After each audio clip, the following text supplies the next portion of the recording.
पिछले वीडियो में मैंने वेदांत दर्शन पढ़ने के मेरे अनुभव को साझा किया था सबके साथ। मैंने बताया था कि वेद में तर्क की जो पराकाष्ठा है उसको दर्शन शास्त्र कहा जाता है या षड दर्शन कहा जाता है, जिसमें सांख्य दर्शन, योग दर्शन, न्याय दर्शन, वैशेषिक दर्शन, उत्तर मीमांसा और पूर्व मीमांसा, यह सभी दर्शन बताए गए। और पिछले वीडियो में मैंने पूर्व मीमांसा यानी वेदांत दर्शन की चर्चा की थी। वेदांत दर्शन मैंने गीता प्रेस की जो प्रकाशित बुक है उसको पढ़ा था वेदांत दर्शन पढ़ने के लिए। आज मैं मेरे सांख्य दर्शन पढ़ने के अनुभव को साझा करूंगा। इसके लिए मैंने राम शर्मा आचार्य गायत्री परिवार की जो बुक है सांख्य एवं योग दर्शन उसको पढ़ा है। सांख्य दर्शन के रचयिता है ऋषि कपिल। और यहाँ पे सबसे पहले हमें यह समझना पड़ेगा कि सांख्य का अर्थ क्या है। सांख्य का शाब्दिक अर्थ आप लेंगे तो यहाँ पे दो अर्थ होंगे। सबसे पहला अर्थ है गिनना, टू इन्यूमरेट। यहाँ पे विश्व कितने तत्वों का बना हुआ है इसकी चर्चा हुई। सांख्य दर्शन के मुताबिक विश्व 25 तत्वों का बना है, जो मैं यहाँ पे विस्तृत चर्चा नहीं करूंगा। जो जो लोग पढ़ना चाहते हैं वो जो कुछ भी यहाँ पे मैं बताऊंगा उससे उनमें उत्सुकता जगेगी और जिज्ञासा जगेगी, बाद में वो शायद पढ़ेंगे। दूसरा अर्थ है सम्यक विचार। सांख्य का दूसरा अर्थ है सम्यक विचार करना कि विश्व का सृजन कैसे हुआ, जगत का सृजन कैसे हुआ। सांख्य में विश्व के लिए जगत का शब्द का प्रयोग हुआ है। सांख्य में संक्षिप्त में 25 तत्व कौन से हैं यह बताए गए हैं। सबसे पहले सृष्टि का निर्माण कैसे हुआ, पुरुष और प्रकृति, सबसे पहले दो तत्व बताए गए हैं। प्रकृति माने तीनों गुणों की साम्यावस्था, जिसमें सत्व, रज और तमस यानी प्रकाश, क्रिया और जड़ता की साम्यावस्था है, जिसमें कोई प्रकार का संतुलन नहीं है। बाद में सबसे पहले असंतुलन की स्थिति आती है। इससे इस साम्यावस्था में से महत तत्व, जिससे हम बुद्धि भी कह सकते हैं, उसका निर्माण होता। और इस बुद्धि तत्व में से अहम की भावना से, जैसे मैं हूं, मेरा अस्तित्व है इसलिए मुझ में अहंकार है, उसमें से अहम तत्व का सृजन होता है। अहम तत्व में तीनों गुणों के भेद होने के कारण अलग अलग रचनाएं होती है। जैसे कि सात्विक अहंकार से इंद्रियों का सृजन होता है, जैसे पंच कर्मेंद्रिय, पंच ज्ञानेन्द्रिय और एक मन। राजसिक अहंकार को तेजस भी बोलते हैं। तामसिक अहंकार से पंच तन्मात्रा का सृजन होता है, जैसे शब्द, रस, स्पर्श, स्वरूप और गंध। यह पंच तन्मात्रा सूक्ष्म है, अति सूक्ष्म है। यह पंच तन्मात्रा पंच कर्मेंद्रिय, पंच ज्ञानेन्द्रिय और एक मन को मिलाकर सूक्ष्म शरीर का निर्माण करती है। पंच तन्मात्रा में से स्थूल बुद्ध, जिसको हम पंच महाभूत बोलते हैं, उसका सृजन होता है। आकाश, आकाश से वायु, वायु से अग्नि, अग्नि से जल और जल से पृथ्वी। यह क्रम सृष्टि रचना का क्रम इसमें बताया गया है। तो प्रश्न ये हुआ कि जीव कब सृजन होगा। यहाँ पे प्रकृति को जड़ बताया गया है, अचेतन बताया गया है। प्रकृति में अपना कुछ नहीं है, तो कार्य कैसे करती है प्रकृति।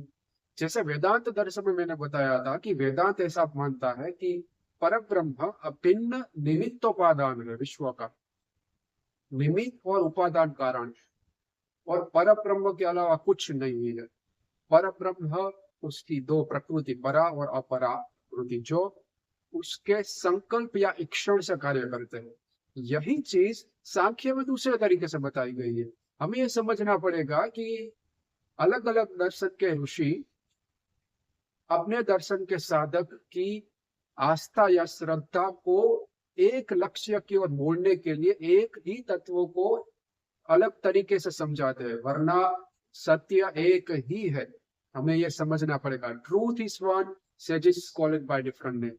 सत्य एक ही है। ऋषियों, मनीषियों, आचार्यों, महर्षि, ब्रह्मर्षि, राजर्षियों ने अलग अलग तरीके से उनको व्याख्यायित किया। सांख्य में सत्कार्यवाद प्रख्यात है। सत्कार्यवाद माने कॉजलिटी, कोज इफेक्ट, किसी भी चीज का अगर कोज नहीं होगा तो इफेक्ट का सृजन नहीं होगा। अगर कारण है तो ही कार्य हो सकता है। जैसे कि प्रकृति के सभी तत्वों का मूल कारण स्वयं प्रकृति है, माने सत्व रजतमस की साम्यावस्था। प्रकृति का कोई कारण नहीं है। सांख्य दर्शन में प्रकृति को भी अनादि बताया गया है, जैसे वेदांत दर्शन में प्रकृति को अनादि नहीं बताया गया, वह ब्रह्म के आदि है। यहाँ पे सांख्य में प्रकृति को अनादि बताया गया है, वह पुरुष से अलग है। वेदांत दर्शन में ऐसा बताया जाता है कि कर्म की व्यवस्था का निर्माण परब्रह्म के द्वारा जीवात्मा के लिए होता है। सांख्य में ऐसा बताया जाता है कि अगर आप ऐसा स्वीकार कर लेंगे कि ईश्वर या परमात्मा ही कर्म व्यवस्था या कर्म चक्र का निर्माण करता है, तो ईश्वर को आपको संग मानना पड़ेगा, इसमें संग दोष का सृजन होगा। परंतु ईश्वर या पुरुष असंग है। यहाँ पे ईश्वर के कुछ गुण बताए गए हैं जो वेदांत से कई जगह पे मिलते हैं, जैसे कि निर्गुण, निराकार, विभू माने व्यापक। यहाँ पे ईश्वर नियामक, अधिष्ठाता या नियंता है। वेदांत दर्शन में ब्रह्म अभिन्न निमित्तोपादान। इस कारण कई बार कई विद्वानों में यहाँ पे चर्चा होती है, विरोधाभास होता है, लेकिन मेरी दृष्टि से दोनों एक ही चीज को बयां कर रहे हैं, एक ही चीज को व्यक्त कर रहे हैं। दूसरी चीज, सांख्य दर्शन में व्यक्त चीज को विशेष बताया जाता है, जैसे कि पंच महाभूत व्यक्त है, हम देख सकते हैं।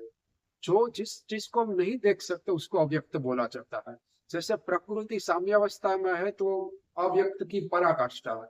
उसके बाद असंतुलन का सृजन होता है तीनों गुणों में, तो कुछ हद तक प्रकृति व्यक्त होती है महतत्व में। बाद में अस्मिता की भावना से अहम तत्व में से सत्व गुण को आप छोड़ देंगे तो 10-11 इंद्रिय, 5 कर्मेंद्रिय, 5 ज्ञानेन्द्रिय, 1 मन, राजसिक अहंकार से तेजस, तामसिक अहंकार से पंच तन्मात्रा और पंच तन्मात्रा से पूर्ण पंच महाभूत का सृजन होता है। अगर यहाँ पे एक आश्चर्य की चीज ये है कि आप यह ब्रह्मांड जो अनंत तक विस्तृत है, जिसका विस्तार आज का भौतिक विज्ञान, मैं एक सैद्धांतिक भौतिक विज्ञानी हूँ, कई सारी पुस्तकें पढ़ी है, पीएचडी भी पूर्ण किया है, लेकिन ब्रह्मांड का विस्तार आज भी फिजिक्स पूर्ण तौर पर नहीं समझ पाया। इस ब्रह्मांड की खगोलीय रचना को समझने के लिए, जिसको कॉस्मोलॉजी बोला जाता है, फेमस कॉस्मोलॉजिस्ट कार्ल सेगन और कई सारे खगोल विज्ञानी ऐसा मानते हैं कि अगर आप सांख्य दर्शन को पढ़ लेंगे तो आप खगोल शास्त्र या कॉस्मोलॉजी को अच्छे तरीके से समझ पाएंगे। खगोल शास्त्र में जो बिग बैंग थियरी है, जो एक विस्फोट का वर्णन है, वह विस्फोट क्या है? एको हम बहुश्यामी, परमात्मा को एक से अनेक होने की इच्छा होगी। यहाँ पे सांख्य में परमात्मा प्रकृति को प्रेरणा देता है। यहाँ पे संकल्प या इक्षण शब्द का प्रयोग नहीं हुआ जैसे वेदांत में हुआ था। यहाँ पे प्रेरणा का शब्द मतलब यह है कि परमात्मा की सिर्फ हाजिरी से प्रकृति कार्य करती, लेकिन परमात्मा का कोई यहाँ पे आप कह सकते हैं कि रोल नहीं है। परमात्मा कुछ भी नहीं कर रहा है, परमात्मा करता है। जो कि वेदांत दर्शन में ब्रह्म को कर्म चक्र का सृजक बताया गया है, सांख्य में उसको कर्ता बताया गया है। जो कुछ भी आपको मिल रहा है वह प्रकृति से मिल रहा है। प्रकृति के दो कार्य है, भोग या अपवर्ग। जब तक आपको भोग चाहिए होगा, जब तक आपकी तृष्णा शांत नहीं होती, आपको प्रकृति भोग दे। जब धीरे धीरे आप अभ्यास और वैराग्य से आप में तृष्णा कम होती जाएगी, तब प्रकृति आपके अपवर्ग के लिए रास्ता करेगी। और परमात्मा का यहाँ पे एक ही रोल है, परमात्मा आपको प्रेरणा देवे, ईश्वर। कई बार लोग ऐसा बोलते हैं कि सांख्य में ईश्वर के अस्तित्व को नकारा गया, ऐसा नहीं है। सांख्य ईश्वर को एक अलग ही तरीके से व्याख्यायित करता है। सांख्य के साथ योग इसीलिए जुड़ा हुआ है कि योग पूर्ण तौर पर क्रियात्मक और व्यवहारात्मक है, जिसमें ईश्वर का अस्तित्व स्वीकारा गया है। और सांख्य में उसके सिद्धांत बताए गए। सांख्य का जो सैद्धांतिक फ्रेमवर्क है, ढांचा है, वह योग दर्शन में जैसे के तैसा स्वीकारा जाता है। और पतंजलि ऋषि योग साधना को व्याख्यायित करते, जो मैं इस वीडियो में नहीं बताऊंगा। सो इस वीडियो में मैंने बताया कि पुरुष क्या है। पुरुष माने ईश्वर, जो नियंता, नियामक या अधिष्ठाता है, कर्ता नहीं है। पुरुष के माफिक प्रकृति भी अनादि है। प्रकृति का कोई शुरुआत नहीं है, पुरुष के साथ उसकी शुरुआत होती। प्रकृति परिमाणिनी है, उसका परिणाम है कुछ ना कुछ। पुरुष का कोई परिमाण नहीं, पुरुष जैसा था, जैसा है, वैसा ही रहेगा। तो प्रश्न यहाँ यह उठता है कि हम क्या है। सांख्य दर्शन में पुरुष एक या परमेश्वर एक और जीवात्मा अनेक बताए गए। ऐसा क्यों? मान लीजिए कि पुरुष एक ही है, सभी में एक ही आत्मा है, जैसे वेदांत में है।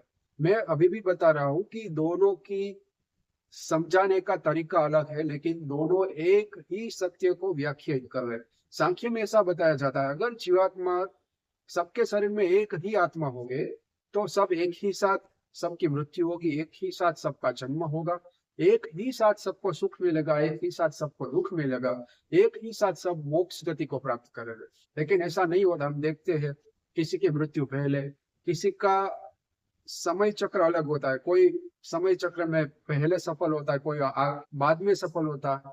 यहाँ पे कर्म कार्य करता होता है। सांख्य ये बताता है कि आप जैसे साधना करते हैं, यहाँ पे सांख्य दर्शन में अभ्यास का भी वर्णन किया गया। धारणा, ध्यान, समाधि, एकाग्रता की शक्ति से आपके पूर्व जन्म के सभी संस्कार धीरे धीरे क्षीण होंगे और आपका सूक्ष्म शरीर का नाश हो जाएगा। पहले शुद्ध होगा, बाद में नाश हो जाएगा। यहाँ पे ऐसा बताया जाता है कि अगर आत्मा असंग है, करता है, तो फिर इतना दुख क्यों? जैसा कि मैंने बताया, हमारा सूक्ष्म शरीर 18 तत्वों से बना बताया गया, जैसे 11 इंद्रिया, बुद्धि, अहंकार और 5 तन्मात्रा। यह 18 तत्व से हमारा सूक्ष्म शरीर बनता है, जो हमारी आत्मा को घेर लेता है चारों ओर से। यह जब तब तक रहेगा जब तक आपके अनेक पूर्व जन्म के संस्कार आपके यहाँ रहेंगे। दूसरी गौर करने वाली बात यह है कि सांख्य दर्शन में कहीं पे भी चित्त का वर्णन नहीं है। यहाँ पे सांख्य दर्शन में जो महत्त्व को बुद्धि या महत्त्व बताया गया, जो प्रकृति का सबसे पहला कार्य है, उसी को योग दर्शन में चित्त बताया गया। योग दर्शन सांख्य के सिद्धांत को समझाने के लिए चित्त, अंतःकरण, चतुष्टय, जो 4 तत्व बताए गए अंतःकरण के, मन, बुद्धि, चित्त, अहंकार, उसकी व्याख्या करता है। और चित्त एक ऐसा कर्टेन है, पर्दा है, उसमें आपकी सभी प्रकार के वृत्ति के संस्कार पड़े हुए हैं, पूर्व अनेक जन्मों के। सांख्य इसको इस तरीके से व्याख्यायित करता है कि जब तक आप में आपके पूर्व जन्म के क्लेश कर्माशय रहेंगे, तब तक आपका जन्म होता रहेगा। इसलिए आपको अभ्यास करना पड़ेगा, आपके सूक्ष्म शरीर को निर्मल करना पड़ेगा, बाद में उसका नाश होने से आपकी आत्मा मुक्त हो जाएगी। यहाँ पे यह समझना पड़ेगा कि पुरुष सर्वदा मुक्त है या मुक्ति और बंधन से परे है, और जीवात्मा मुक्त भी हो सकता है और बद्ध भी हो सकता है। यहाँ पे इसलिए ये भी आप समझ सकते हैं कि जीवात्मा को भी पुरुष के ही गुण के मुताबिक बताया गया है। यहाँ पे एक ही तफावत यह है कि पुरुष को सृजक बताया गया पूरे जगत का वेदांत के मुताबिक, और सांख्य में पुरुष को नियंता या अधिष्ठाता बताया गया है। लेकिन जीवात्मा में ऐसी शक्ति नहीं है कि वो पूरे विश्व का सृजन कर सके। लेकिन जीवात्मा भी निर्विकार, निर्गुण, मुक्त, ऐसे सभी गुण हैं। लेकिन हम ये बोलते हैं कि हम बंधे हुए। ऐसा क्यों? क्योंकि हमारा सूक्ष्म शरीर का अस्तित्व है। इसलिए सांख्य में आत्मा और जीव को अलग बताया गया है। आपकी आत्मा सदैव मुक्त है, लेकिन जब आप शरीर धारण करते हैं, सूक्ष्म शरीर, जब आपका स्थूल शरीर का अस्तित्व कारण बनता है, तो उसको जीव बोला जाता है। यह भेद हमें समझना पड़ेगा। हम कई बार आत्मा, जीव, परमात्मा, चैतन्य, प्राण को एक ही साथ उपयोग करते हैं, लेकिन चैतन्य भी अलग है, प्राण भी अलग है, जीव भी अलग है, आत्मा भी अलग है और परमात्मा भी अलग है। अगर यह समझ सकते हैं तो सबसे पहला पायदान पूर्ण हो जाएगा। हमें सबसे पहले परमात्मा की रचना को समझना पड़ेगा। बाद का कार्य है अभ्यास।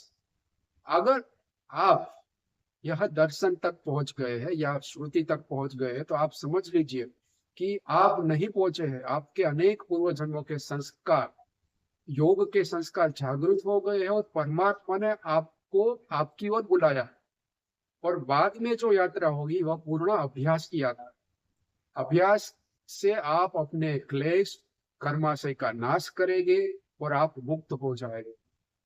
सांख्य में पर ब्रह्म या अद्वैत दर्शन का खंडन होता है, क्योंकि अद्वैत का स्वीकार आप करेंगे तो आप ऐसा स्वीकारेंगे कि आत्मा एक ही है। इसका मतलब ये हुआ कि सब एक साथ मरेंगे, सब एक साथ जिएंगे, सबको एक साथ सुख मिलेगा या दुख मिलेगा। सांख्य अनेक जीवात्मा और एक परमेश्वर का स्वीकार करता है। वह एक परमेश्वर सदा मुक्त है, सभी क्लेशों से भी मुक्त है, सभी पुरुषों का भी पुरुष है। इसलिए आप देखेंगे कि सांख्य, योग और वेदांत का सम्मिश्रण भगवत गीता में दिया गया है। भगवत गीता में पुरुषोत्तम पुरुष और प्रकृति इसका वर्णन आता है। पुरुषोत्तम योग में पुरुषोत्तम माने परमेश्वर, पुरुष माने अपरा प्रकृति माने चैतन्य जीव, और परा प्रकृति माने जड़ प्रकृति। और ईश्वर यह बताते हैं कि मैं अपनी खुद की प्रकृति को अधीन करके मैं जन्म लेता, क्योंकि ईश्वर तो निर्गुण है, लेकिन वह प्रकृति को अपने अधीन करने में सक्षम है, इसलिए सगुण रूप पर अवतार ले सकते हैं। यह सांख्य दर्शन का महत्व है। इसलिए कृष्ण स्वयं योगेश्वर कृष्ण ने भगवत गीता में सांख्य का महत्व बताया। सांख्य का सत्कार्यवाद जो फिजिक्स में कॉजलिटी बताया गया है, वह बहुत ही महत्वपूर्ण है विश्व को समझने के लिए। आप कॉस्मोलॉजी पढ़ेंगे, बिग बैंग थियरी पढ़ेंगे, अगर आपने सांख्य दर्शन पढ़ा होगा कि आप समझ पाएंगे कि हमारे भारत के मनीषी ऋषियों कितने आगे थे। बिना कोई प्रयोग के सिर्फ ध्यान, अभ्यास और मनन से ये सब चीजों को समझ पाए, अनुभव किया। तो यह सांख्य दर्शन में सभी बताया गया। और बाद में सांख्य दर्शन में कुछ खंडन मंडन भी आता है, जैसे वेदांत दर्शन में आता है कि सांख्य की सर्वोपरिता है, दूसरे सर्वोपरि नहीं है।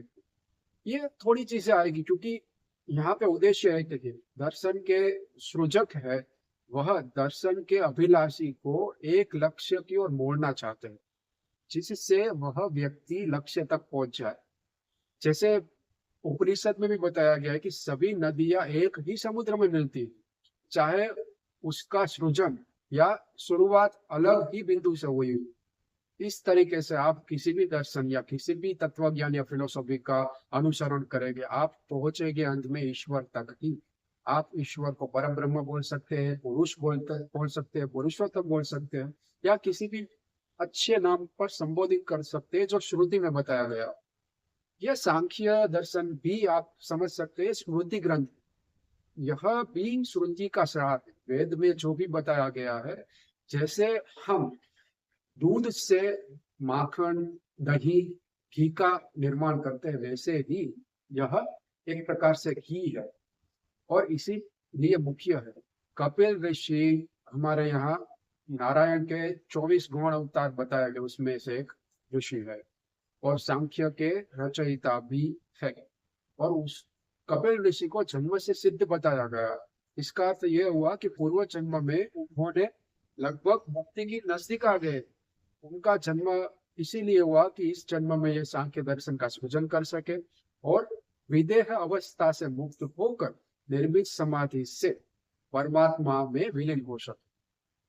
सांख्य दर्शन यह भी बताता है कि पुरुष अलग है, जीवात्मा सूक्ष्म शरीर का नाश होने के बाद आत्मा होता है। दोनों का विलीनीकरण योग में बताया गया। निर्मित समाधि होने के बाद योग के मुताबिक ईश्वर में, परमात्मा में या पुरुषोत्तम में पुरुष का विलीनीकरण हो जाता। यही बात वेदांत दर्शन में बताई गई। वेदांत दर्शन में परब्रह्म में विलीन भी आप हो सकते हैं और जीवन मुक्त होकर भी रह सकते हैं। जीवन मुक्त माने जिसका इसी जन्म में, इसी जीवन में जिन्होंने समाधि के माध्यम से कैवल्य अवस्था पा ली है, जिनके सभी कर्म जैसे कि संचित कर्म आगामी कर्म का नष्ट हो गया है और थोड़े प्रारब्ध कर्म बचे हैं, उसका नष्ट होने के लिए वो जी रहे हैं, इसीलिए उनको जीवन मुक्त बोला जाता है। इसी जीवन में वो मुक्त हो गए हैं। इसका वर्णन सांख्य में भी बताया गया है, वेदांत में भी बताया गया है और योग में विदेह के तौर पर बताया गया है। अलग अलग दर्शन में आप परिभाषा या शब्दावली अलग अलग देते हुए, लेकिन एक ही तत्व को व्याख्यायित करने का तरीका अलग अलग बताया गया है। इस तरीके से सांख्य दर्शन भी बहुत ही महत्वपूर्ण है। हमें यह समझना पड़ेगा कि कोई भी, आप अगर बुद्धिजीवी है, अगर आप वेद के साधक है या अभ्यासु है, आप दर्शन पढ़ेंगे तो आप में तर्क का ऐसा विकास होगा जैसे कमल का पुष्प खिलता है, जैसे सूर्यमुखी रात में सूर्य ना होने के कारण मुरझा जाता है, लेकिन जैसे ही सुबह होती है सूर्य की ओर मुड़कर खिलता है। वैसे ही आप में तर्क, लॉजिक या न्याय का विकास होगा। न्याय माने तर्क। इसीलिए दर्शन शास्त्र का अभ्यास बहुत ही जरूरी है। आप दर्शन पढ़ेंगे तो आपको समझ आएगा कि वेद में अंधश्रद्धा का निषेध है। वेद में ऐसा कुछ भी नहीं कहा गया है जो विज्ञान से समझाया ना जा सके। वेद में ऐसा भी कहा गया है जो विज्ञान नहीं समझा सकता, इसलिए नेति नेति शब्द आता है।